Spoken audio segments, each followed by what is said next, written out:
Trabalho de futuro da marcha cerca de nós. Den hope de instituição de qual o sindicato a futa representar, bota mira que já acaba tá dentro é o que nós chama gig economy.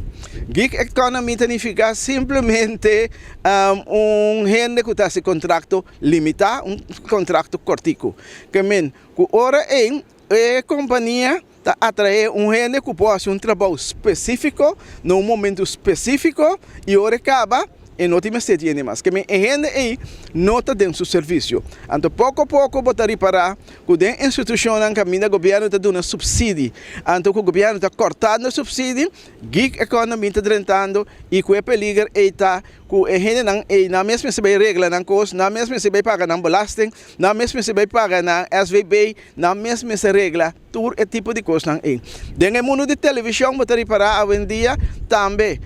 Quase nenhuma companhia não está toma renda de serviço, está toma Cam Joe e Cam Joe está vende seu produto que é companhia de televisão, assim é companhia de televisão não tem nenhuma relação com a pessoa, mas simplesmente que produto. Essa é a situação bem vira difícil de um futuro, porque a gente não tem uma maneira para representar, ou ao menos ora que nós sinta junto e busca uma maneira criativa como para associar tudo de um body para assim não por uma representação justa. Esse é o peligro, esse é a lei na nova que nós queremos que o sabine.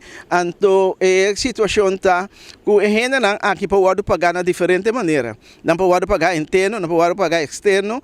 Pois a depender quem está dando dois trabalho. Então também não está competir de preço não que porta não está sequer nem suficiente para não mesmo para comer, mas para não por sobreviver.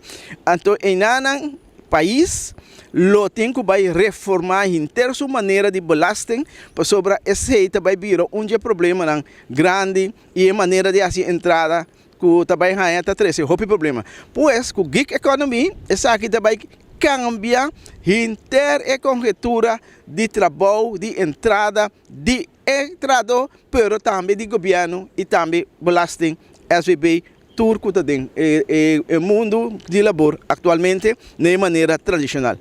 O que me quer dizer é que já nós nota de maneira tradicional, mas de trás, isso já cambia e pouco a pouco nós vamos mirar que o doutor não está sentado em oficina agora que tem um trabalho fixo, pouco a pouco cada vai trazer na mesmo produto, que na mesma, cada quem tem na mesma branding para não por promover não produto, então esse é também a campanha que pouco a pouco é também para preço também de trabalho, então esse nós estamos dentro de outra faceta que chama terceirização do mercado laboral, que tem consequência que é também contra de princípio de ILO, que ILO tampouco não pode defender no momento não aqui que o trabalho decente.